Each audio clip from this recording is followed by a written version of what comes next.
नमस्कार दोस्तों, मैं हूं नीरज यादव और आप देख रहे हैं टारगेट 99 चैनल। दोस्तों, आज के इस वीडियो में लुसेंट वस्तुनिष्ठ समान ज्ञान से संबंधित भारतीय अर्थव्यवस्था का ये अगला वीडियो लेकर के प्रेजेंट हुआ है, जिसमें भारत की कृषि के बारे में चर्चा करेंगे। दोस्तों, अगर अभी तक आपने चैनल को सब्सक्राइब नहीं किया है तो प्लीज़ चैनल को सब्सक्राइब कर लें, साथ ही साथ बेल आइकन को दबा लें ताकि मेरे द्वारा डाला गया हर वीडियो का नोटिफिकेशन सबसे पहले आप तक पहुँचे। तो आइए वीडियो शुरू करते हैं। भाग 7, कृषि। फर्स्ट प्रश्न है, भारत की कुल भूमि का कितना प्रतिशत कृषि कार्यों में संलग्न है? 52.7%। भारत की लगभग कितनी प्रतिशत कार्यरत आबादी कृषि कार्यों में संलग्न है? 52%। वर्तमान में भारत के सकल घरेलू उत्पादन जीडीपी में कृषि क्षेत्र का योगदान कितना है? 7.1%। 1950-51 में भारत के सकल घरेलू उत्पादन में कृषि क्षेत्र का योगदान कितना था? 55.4%। नेक्स्ट प्रश्न है, भारत में कृषि क्षेत्र के जीडीपी का कितना प्रतिशत भाग कृषि शोध पर व्यय किया जाता है? 0.3%। देश से होने वाली कुल निर्यातों में कृषि तथा कृषि उत्पादन से निर्मित वस्तुओं का योगदान कितना है? 10.3%।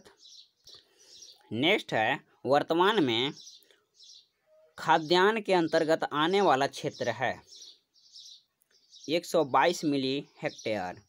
प्रथम कृषि गणना कब की गई थी? 1970 ईस्वी में। भारत में सीमांत किसानों में निम्नलिखित में से कितनी धारिता वाले किसानों की सम्मिलित किया जाता है? 1 हेक्टेयर तक। नेक्स्ट है, भारत की कितने प्रतिशत जोतें 1 हेक्टेयर या उससे छोटी हैं? 59%। जनसंख्या के नियंत्रण वृद्धि के परिणाम स्वरूप भारत में जोतों का औसत आकार घटकर रह गया है 1.5 हेक्टेयर। नेक्स्ट प्रश्न है, किस समिति ने कृषि जोत पर कर लगाने की संतुष्टि की थी? राज्य समिति। भारत में जोतों का औसत आकार घटने का क्या कारण है? घटने का कारण है पहला एवं चौथा, उत्तराधिकारी का नियम एवं भू राजस्व स्वामित्व की ललक। नेक्स्ट प्रश्न है, भारत की कृषि भूमि का कितना प्रतिशत भाग सिंचित है? 1/3 भाग। भारत में सिंचाई का सबसे महत्वपूर्ण साधन है नहरें। भारत में लगभग कितने प्रतिशत कृषि क्षेत्र में सिंचाई की सुविधा उपलब्ध है? 40%। भारत में कुल कृषि क्षेत्र का कितना प्रतिशत भाग पूर्णतः वर्षा पर निर्भर करता है?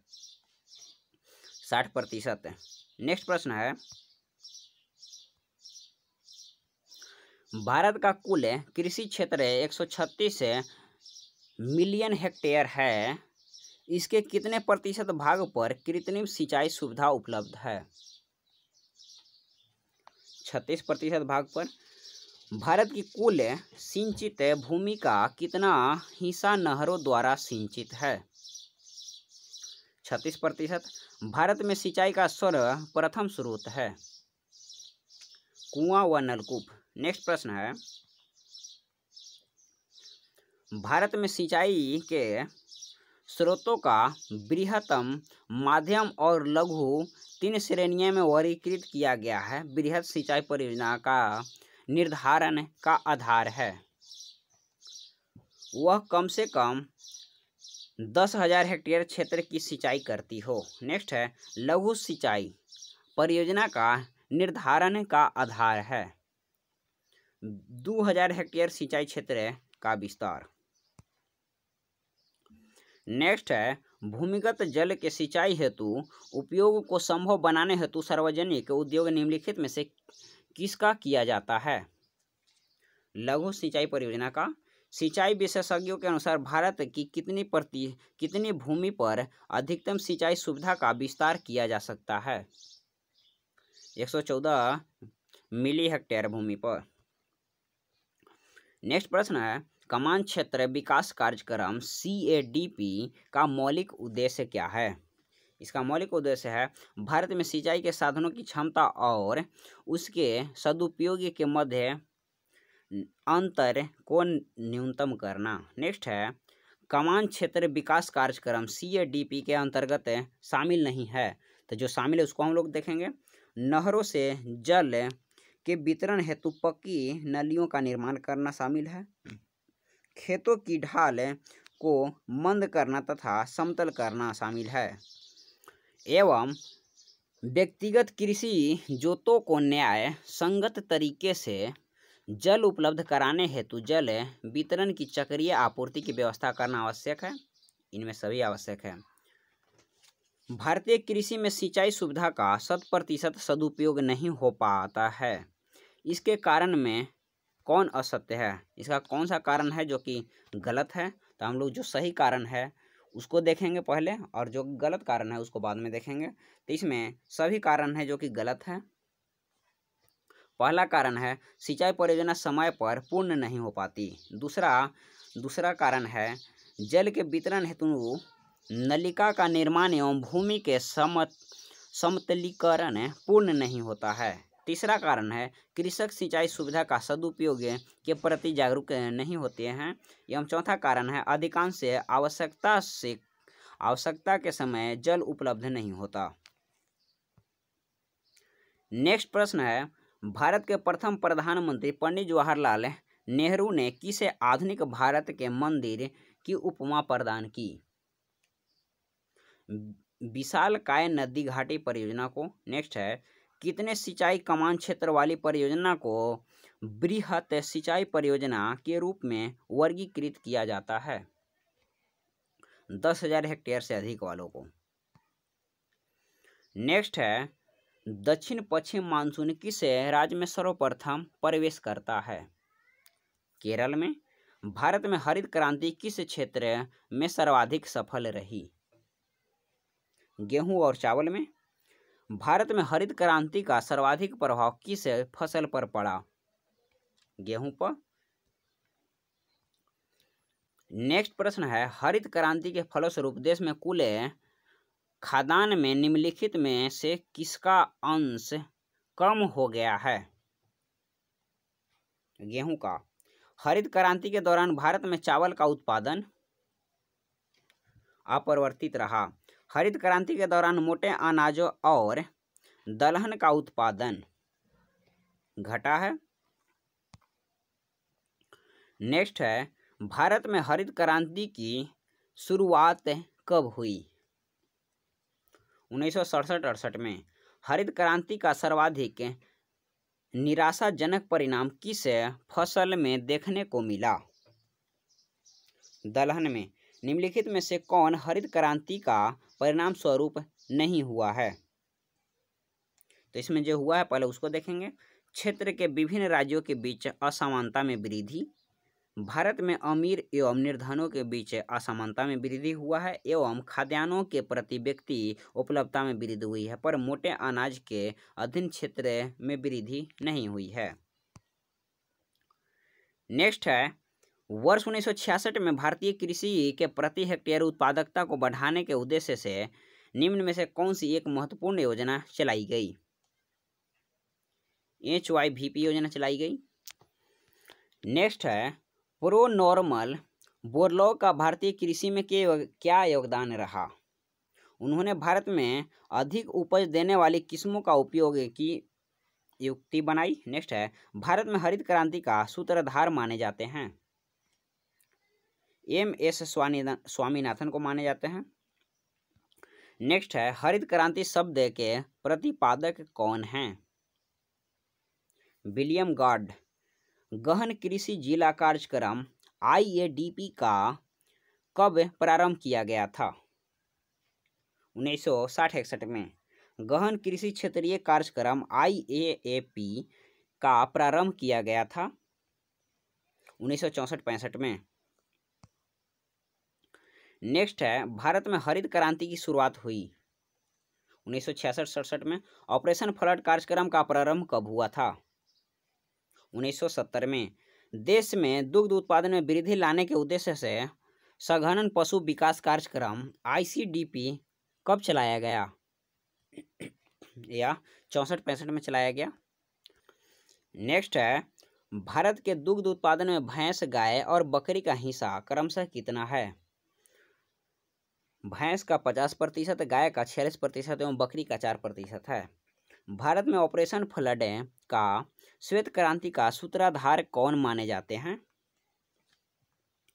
वर्जिन कुरियन। भारत में दूध की प्रति व्यक्ति दैनिक उपलब्धता कितनी है, 252 ग्राम। भारतीय राज्यों में दूध की प्रति व्यक्ति सर्वाधिक दैनिक उपलब्धता है पंजाब में। नेक्स्ट है, पंजाब में प्रति व्यक्ति दूध की दैनिक उपलब्धता है 800 ग्राम। नीली क्रांति का संबंध निम्नलिखित में से किससे है। मत्स्य पालन से। मत्स्य पालन में भारत का विश्व में कौन सा स्थान है। तीसरा, एशियाई मत्स्य उत्पादन देशों में भारत का स्थान है। दूसरा, एशियाई मत्स्य उत्पादन देशों में प्रथम स्थान किस देश का है। प्रथम स्थान पर चीन है। नेक्स्ट प्रश्न है, भारत में किस प्रकार के रासायनिक उर्वरक की खपत सर्वाधिक है। नाइट्रोजनी का। किस प्रकार के उर्वरकों की आपूर्ति के लिए भारत पूर्णतः आयातों पर निर्भर है। पोटेशियम का, पोटैशिक का। नेक्स्ट है, कुल उर्वरकों के प्रयोग की दृष्टि से विश्व में भारत का स्थान है। तीसरा, विश्व में उर्वरकों का सर्वाधिक उपयोग कहाँ होता है। चीन में। आलू उत्पादन के मामले में भारत का विश्व में कौन सा स्थान है। पाँचवा, भारत की मिट्टी में 2 तत्वों की कमी उर्वरकों का उपयोग में अधिक आवश्यक बनाती है। ये 2 तत्व हैं, ये 2 तत्व फास्फोरस एवं नाइट्रोजन हैं। नेक्स्ट प्रश्न है, भारत में उर्वरकों का प्रति हेक्टेयर उपभोग बहुत कम होने का कारण है। इनमें सभी कारण है, कृषकों की निर्धरता, कृषकों की अज्ञानता एवं अपर्याप्त एवं अनियमित जलापूर्ति। देश में उर्वरकों का उपभोग बढ़ाकर कृषि उत्पादन बढ़ाने के उद्देश्य से सरकार ने क्या कदम उठाए हैं। इनमें सभी कारण उठाए हैं। पहला कदम है उर्वरकों पर भारी सब्सिडी देना। दूसरा, उर्वरकों की उपलब्धता बनाए रखने के लिए उनका आयात करना। एवं तीसरा कारण है उर्वरकों के वितरण की व्यवस्था को सुव्यवस्थित करना। नेक्स्ट प्रश्न है, उर्वरकों के प्रति हेक्टेयर खपत की दृष्टि से प्रथम 3 अग्रणी राज्य है। पंजाब, तमिलनाडु, आंध्र प्रदेश। भारत में प्रति हेक्टेयर उर्वरक की खपत कितनी है। 96.4 kg। उर्वरक उत्पादन में भारत का विश्व में कौन सा स्थान है। तीसरा स्थान है। भारत नाइट्रोजनी उर्वरक की अपनी कुल खपत का कितना प्रतिशत हिस्सा घरेलू उत्पादन से पूरा करता है। 94%। नेक्स्ट प्रश्न है, भारत फास्फेटिक उर्वरकों की अपनी कुल खपत का कितना प्रतिशत हिस्सा घरेलू उत्पादन से पूरा करता है। 82%। कृषि विशेषज्ञों के अनुसार कृषि में विभिन्न किस्म नाइट्रोजनी, फास्फोरिक तथा पोटैशिक NPK का उपयोग एक संतुलित उत्पादन अनुपात में किया जाना चाहिए। भारत के लिए यह मानक अनुपात माना जाता है। कितना माना जाता है सो बताना। तो इसमें 4:2:1 माना जाता है। वर्तमान में भारत में नाइट्रोजनी, फास्फेटिक और पोटैशिक उर्वरकों के खपत का अनुपात है। वर्तमान में इसका खपत 5.7:2.7:1.0। नेक्स्ट प्रश्न है, भारत के किस राज्य में कॉफ़ी का सर्वाधिक उत्पादन होता है। कर्नाटक में। भारत में उत्तर प्रदेश राज्य का स्थान किसके उत्पादन में प्रथम है। इनमें सभी का खाद्यान्न उत्पादन, दुग्ध उत्पादन एवं गन्ना एवं चीनी उत्पादन में उत्तर प्रदेश का स्थान प्रथम है। दालों का सर्वाधिक उत्पादन करने वाला राज्य है महाराष्ट्र। चावल का सर्वाधिक उत्पादन करने वाला राज्य है पश्चिम बंगाल। नेक्स्ट प्रश्न है, भारत में सोयाबीन का सबसे अधिक उत्पादन किस राज्य में होती है। मध्य प्रदेश में। नेक्स्ट प्रश्न है, मोटे अनाजों का सर्वाधिक उत्पादन करने वाला राज्यों का अवरोही क्रम है, बताइए। तो इसमें राजस्थान, महाराष्ट्र एवं कर्नाटक। भारत के किस राज्य में घरेलू सर्वाधिक उत्पादक भारत के किस राज्य में आलू का सर्वाधिक उत्पादक होता है? तो उत्तर प्रदेश में। मूंगफली उत्पादन में कौन सा राज्य अग्रणी है? मूंगफली उत्पादन में गुजरात सबसे आगे है। चावल उत्पादक राज्यों का अवरोही क्रम है, तो इसमें पश्चिम बंगाल, आंध्र प्रदेश एवं उत्तर प्रदेश है। नेक्स्ट प्रश्न है, कपास उत्पादक राज्यों का अवरोही क्रम है। गुजरात, महाराष्ट्र, आंध्र प्रदेश। दलहन उत्पादक राज्यों का अवरोही क्रम है। महाराष्ट्र, मध्य प्रदेश, आंध्र प्रदेश। नेक्स्ट है, भारत का सर्वप्रमुख रबड़ उत्पादक राज्य है केरल। भारत में आम का सबसे बड़ा उत्पादक राज्य है आंध्र प्रदेश। नेक्स्ट प्रश्न है, प्याज उत्पादन में भारत का अग्रणी राज्य है महाराष्ट्र। गन्ने, भारत में गन्ने का सर्वाधिक उत्पादन करने वाला राज्य है उत्तर प्रदेश। नेक्स्ट है, भारत में मसालों का सर्वाधिक उत्पादन कहाँ होता है? केरल में मसाला का उत्पादन सबसे ज़्यादा होता है।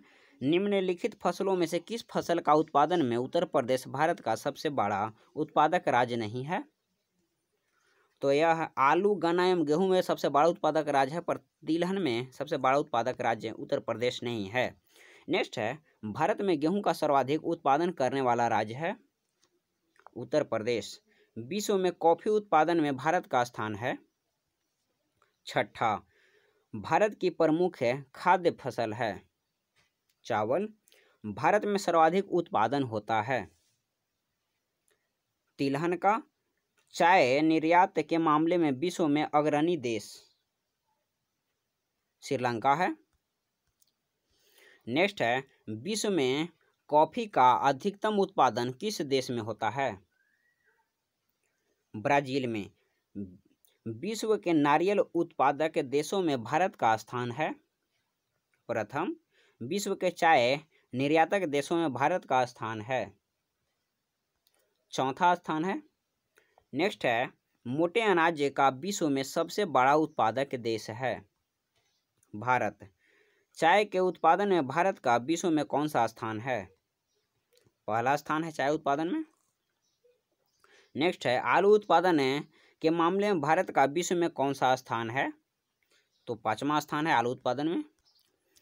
नेक्स्ट है, विश्व में रेशम उत्पादन में अग्रणी राष्ट्र है। रेशम में आगे चीन है। निम्नलिखित फसलों में कौन सी फसल भारत में संसार की सभी देशों से अधिक होती है? गन्ना, जो कि संसार के सभी देश से अधिक भारत देश में होती है। कौन सा देश विश्व में गेहूं का सर्वाधिक उत्पादन करता है? चीन जो है सबसे ज़्यादा उत्पादन करता है। नेक्स्ट है, विश्व में आम तथा केला उत्पादन में किस देश का प्रथम स्थान है? भारत का स्थान प्रथम है। नेक्स्ट है, तंबाकू उत्पादन में भारत विश्व में कौन सा स्थान रखता है? तीसरा। चावल निर्यात के मामले में भारत विश्व में कौन सा स्थान है? दूसरा। गेहूं निर्यात मामले में भारत का विश्व में कौन सा स्थान है? छठा। भारत प्रमुख आयातक है, किस चीज़ का प्रमुख आयातक है? इन दोनों का है, दलहन एवं तिलहन दोनों का प्रमुख आयातक देश भारत है। नेक्स्ट है, भारत अपने कुल चाय उत्पादन का कितना हिस्सा निर्यात कर देता है? 25%। भारत अपने कुल घरेलू कॉफी उत्पादक का कितना प्रतिशत हिस्सा विदेश को निर्यात कर देता है? 80%। विश्व में रबड़ उत्पादन में प्रथम स्थान किस देश का है? रबड़ में प्रथम स्थान थाईलैंड है। प्राकृतिक रबड़ के लिए देश की मांग का लगभग कितना प्रतिशत घरेलू उत्पादन से पूरा किया जाता है? 97%। नेक्स्ट है, विश्व में तंबाकू का सबसे बड़ा उत्पादक एवं उपभोक्ता राष्ट्र है चीन। विश्व के तंबाकू उत्पादन देशों में भारत का स्थान है तीसरा। विश्व के चीनी का सबसे बड़ा उत्पादक राष्ट्र है ब्राजील। अंडा उत्पादन में विश्व का प्रथम 3 अग्रणी देश है संयुक्त राज्य अमेरिका, चीन एवं ब्राजील। नेक्स्ट है, अंडा उत्पादन में भारत का विश्व में कौन सा स्थान है? 5वां, विश्व का सबसे बड़ा अफीम उत्पादक देश है अफगानिस्तान। भारत में सबसे अधिक कृषि भूमि किस फसल के अंतर्गत है? चावल। सब्जी उत्पादन में भारत का विश्व में कौन सा स्थान है? पहला। नेक्स्ट है, भारत में किस फसल की कृषि के अंतर्गत सर्वाधिक क्षेत्र हैं? आम। भारत में आलू 16वीं शताब्दी में कहाँ से आया? आलू जो कि पुर्तगाल से आया था। नेक्स्ट है, आलू अनुसंधान की दिशा में भारत में सर्वप्रथम 1949 में पटना के केंद्रीय आलू अनुसंधान संस्थान की स्थापना की गई। इसे किस वर्ष शिमला स्थानांतरित कर दिया गया? 1956 में किया गया था। भारत ने किसके उत्पादन में आत्मनिर्भरता प्राप्त कर ली है? खाद्यान्न उत्पादन में भारत में रबड़ के प्रति हेक्टेयर उपज है 1867 केजी। नेक्स्ट है, भारत में प्राकृतिक रबड़ की मांग का कितना भाग घरेलू उत्पादन से पूरा किया जाता है? 90% से अधिक। भारत के कितने प्रतिशत भूमि पर वनों का विस्तार है? 21.02%। भारत में कुल वन आधारित क्षेत्र हैं। दोस्तों, इसका आंसर आप वीडियो में कमेंट करके दीजिए। नेक्स्ट है, भारत में कुल वन आच्छादित क्षेत्र हैं। इसका भी आंसर आप वीडियो में कमेंट करके दीजिए। नेक्स्ट है, देहरादून स्थित फॉरेस्ट सर्वे ऑफ इंडिया संस्थान द्वारा कितने वर्षों के अंतराल पर देश में वनों की स्थिति रिपोर्ट प्रकाशित की जाती है? तो यह 2 वर्षों पर की जाती है। न्यूनतम रिपोर्ट अनुसार देश में वन क्षेत्रों की दृष्टि से राज्य का अवरोही क्रम है मध्य प्रदेश, अरुणाचल प्रदेश, छत्तीसगढ़। नेक्स्ट है प्रश्न, राज्य के कुल भौगोलिक क्षेत्र के प्रतिशत के रूप में न्यूनतम वन क्षेत्र है? तो न्यूनतम वन क्षेत्र जो कि हरियाणा में है। नेक्स्ट है, भारत के कुल भौगोलिक क्षेत्र के प्रतिशत के रूप में सर्वाधिक वन क्षेत्र है मिजोरम में। दोस्तों, ये सारा आंकड़ा अब चेंज हो गया है। इसको आंसर आप वीडियो में कमेंट करके भी जो न्यू अपडेट है उसको दे सकते हैं। केंद्र शासित क्षेत्रों में सर्वाधिक वन क्षेत्र प्रतिशत पाया जाता है? इसका भी आंसर आप वीडियो में कमेंट करके दीजिए। नेक्स्ट है, केंद्र शासित क्षेत्रों में न्यूनतम प्रतिशत वन क्षेत्र पाया जाता है? इसका आंसर आप दीजिए कमेंट करके। नेक्स्ट है, भारत में चंदन की लकड़ी के सर्वाधिक वन कहाँ पाए जाते हैं? नीलगिरी की पहाड़ी में पाए जाते हैं। झूम कृषि के अंतर्गत भूमि का सबसे बड़ा प्रतिशत किस राज्य में है? नागालैंड में। समर्थन मूल्य का क्या अर्थ है? समर्थन मूल्य का अर्थ है न्यूनतम बीमू जिस पर सरकार क्रय करने का आश्वासन देती है, न्यूनतम विक्रय मूल्य। नेक्स्ट है, कृषि उपज के लिए न्यूनतम समर्थन मूल्य की घोषणा की जाती है? कृषि लागत एवं मूल्य लागत आयोग द्वारा। कृषि लागत एवं मूल्य आयोग कहाँ स्थित है? यह नई दिल्ली में स्थित है। नेक्स्ट है, कृषि लागत एवं मूल्य आयोग की स्थापना कब हुई? 1965 में। जनजातीय लोगों को शोषण करने वाली निजी कंपनियों से छुटकारा दिलाने और उनके तैयार की गई वस्तुओं को उचित मूल्य दिलाने के उद्देश्य से ट्राइफाइड की स्थापना कब की गई? 1987 में। एक मार्क क्या है? तो यह खाद्यान्न वस्तु के लिए गुणवत्तापूर्ण आश्वासन का मुहर है। नेक्स्ट है, शंकर लाल गुरु समिति का संबंध किससे है? कृषि विज्ञापन से, विपणन से है। वर्तमान में कुल कृषि ऋण का कितना प्रतिशत संस्थागत स्रोतों में उपलब्ध कराए जाते हैं? 65%। खेती बाड़ी या घरेलू आवश्यकताओं की पूर्ति के लिए कितनी अवधि हेतु अल्पकालीन ऋण दिया जाता है? 15 माह से कम के लिए।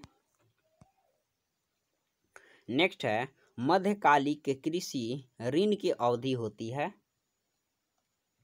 15 माह से 5 वर्ष तक।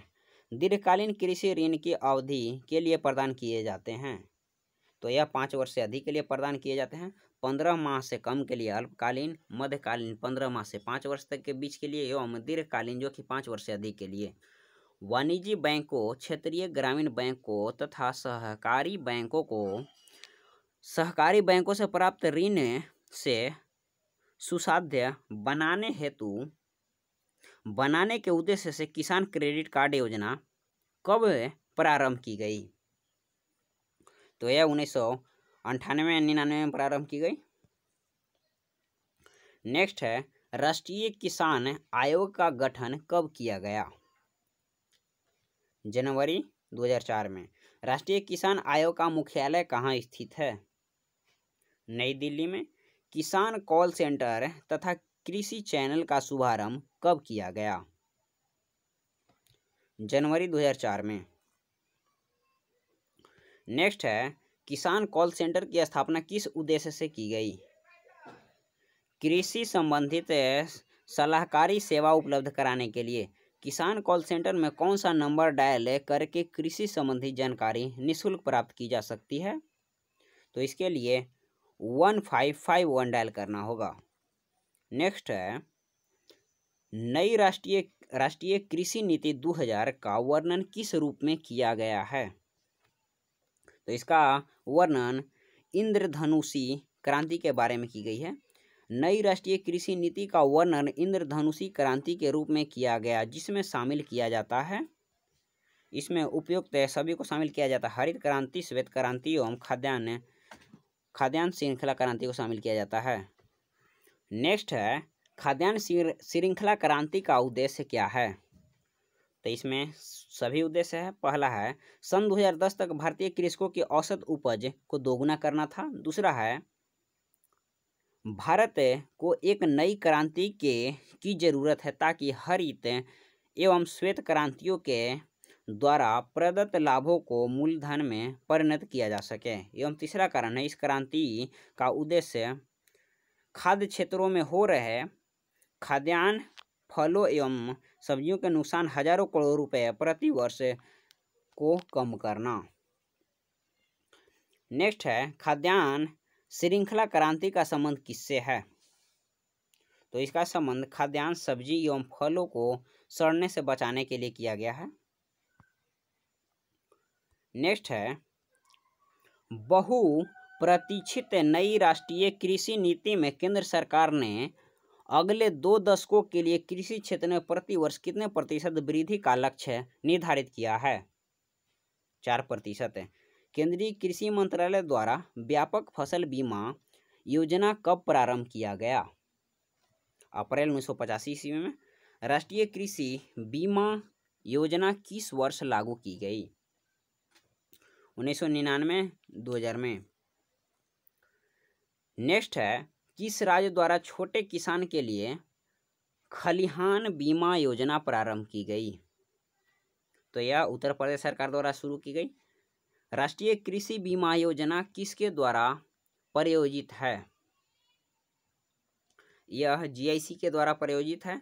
भूमिहीन कृषकों एवं श्रमिकों को रोजगार उपलब्ध कराने हेतु कौन सा कार्यक्रम आरंभ किया गया है? RLEGF कार्यक्रम शुरू की गई है। नेक्स्ट है, राष्ट्रीय कृषि अनुसंधान प्रबंध अकादमी कहाँ स्थित है? तो यह हैदराबाद में स्थित है। ऑपरेशन फ्लड किस कार्य से संबंधित है? दूध उत्पादन से। निम्न में से कौन सी फिल्म गेहूं की HIV नहीं है? तो इसमें रत्ना नहीं है, सोनालिका, कल्याण सोना एवं गिरिजा है। नेक्स्ट है खाद्यान्न एवं कृषि संगठन FAO का मुख्यालय स्थित है रोम में। राष्ट्रीय कृषि विपणन संस्थान स्थित है, विपणन संस्थान जो कि जयपुर में स्थित है। भारतीय कृषि में जुलाई से अक्टूबर नवंबर तक की अवधि को कहते हैं खरीफ मौसम कहते हैं। नेक्स्ट है किसान क्रेडिट कार्ड योजना किस वर्ष शुरू की गई? तो यह 1998 में शुरू की गई। भारत में फसलों का सकल क्षेत्र में से खाद्यान्नों का क्षेत्र है 70% से अधिक है। नेक्स्ट है हरित क्रांति का संबंध मुख्यतः किस फसल से है? गेहूं से। भारत में नीचे दिए गए खाद्यान्नों का उनके उत्पादन मिलियन टन में यह सही हासवान क्रम कौन सा है? चावल, गेहूं, मोटे अनाज एवं दालें। नेक्स्ट है निम्नलिखित में से कथनों पर विचार कीजिए, कौन सा कथन सही है बताना है। तो इसमें कोई भी कथन सही नहीं है, जो अगर सही रहा है उस पर हम चर्चा कर देते हैं, जो गलत है उस पर चर्चा कर देते हैं। दोस्तों इसमें दोनों कथन गलत है। कृषि लागत और कीमत आयोग 32 फसलों के लिए न्यूनतम समर्थन कीमतों की सिफारिश करता है, जो कि गलत है। कृषि उपभोक्ता मामला खाद्य एवं सार्वजनिक वितरण मंत्रालय के राष्ट्रीय खाद्य सुरक्षा मिशन ने आरंभ किया, गलत है। नेक्स्ट है भारत के आर्थिक संकेत और कृषि उत्पादन से संबंधित निम्नलिखित युगों में से कौन सा सुमेलित है? तो इसमें पहला जो कि GDP प्रति व्यक्ति आय जो कि 37,000 था। दोस्तों ये आंकड़ा चेंज हो गया होगा, इसको आप न्यू अपडेट होकर के आप कमेंट कीजिए, इसका आंसर कमेंट करके दे सकते हैं। न्यूनतम समर्थन मूल्य का निर्धारण है कृषि लागत एवं मूल्य आयोग। भारत का वह राज्य जो अनाज उत्पादन में अधिकतम अंशदान करता है उत्तर प्रदेश। वर्ष 2007-8 में विश्व में चाय का उत्पादन और उपभोग में वर्ष का स्थान रहा, प्रथम स्थान रहा। नेक्स्ट है विश्व में दूध उत्पादन के क्षेत्र में भारत का स्थान है, प्रथम स्थान है। खेती की निश्चयता को कम किया जा सकता है। फसल उत्पादन में संकर बीज का प्रयोग करके भारत में एंग्लो इकोलॉजिकल जोन्स की संख्या है 20 गो है। नेक्स्ट है फसलोत्पादन में नत्रजन उपयोग क्षमता की वृद्धि की जा सकती है, उपयुक्त सभी के द्वारा की जा सकती है और उर्वरक की मात्रा के बार बार प्रयोग के द्वारा, नत्रजन अवशोध के प्रयोग के द्वारा एवं नत्रजन धीरे छोड़ने वाले उर्वरकों के प्रयोग करके द्वारा। विश्व बैंक से ऋण के रूप में सहायक से ICAR द्वारा राष्ट्रीयकृत अभिनव परिवर्तन परियोजना चलाई जा रही है। इसके कितने घटक हैं? तो इसके 4 घटक हैं।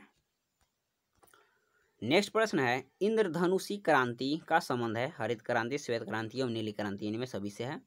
भारत के सकल घरेलू उत्पादन में कृषि एवं उससे संबंधित प्रक्षेत्र का अंश है 22%। नेक्स्ट है द्वितीय हरित क्रांति का संबंध होगा जैव प्रौद्योगिकी का प्रयोग से। भारत में गेहूं का सर्वाधिक उत्पादन करने वाला राज्य है उत्तर प्रदेश। नेक्स्ट है भारत में तंबाकू का सर्वाधिक उत्पादन करने वाला राज्य है आंध्र प्रदेश। सार्वजनिक वितरण प्रणाली का लक्ष्य है उपयुक्त सभी गरीबों को खाद्य सुरक्षा उपलब्ध कराना, जमाखोरी एवं कालाबाजारी को रोकना, व्यापारियों द्वारा अधिक मूल्य लिए जाने से रोकना। नेक्स्ट एवं आज का आखिरी प्रश्न है निम्न राज्यों में खाली स्थान को छोड़कर सभी कृषि भूमि का प्रतिशत काफ़ी अधिक है सिक्किम को छोड़कर। दोस्तों आज के वीडियो में बस इतना ही। दोस्तों अगर वीडियो पसंद आए तो वीडियो को लाइक करें, चैनल को सब्सक्राइब नहीं किया है तो पहले चैनल को सब्सक्राइब कर लें, साथ ही साथ बेल आइकन को दबा लें ताकि मेरे द्वारा डाला गया हर वीडियो का नोटिफिकेशन सबसे पहले आप तक पहुंचे। तो फिर इसी नए उत्साह के साथ नेक्स्ट वीडियो में मिलते हैं। थैंक यू, धन्यवाद।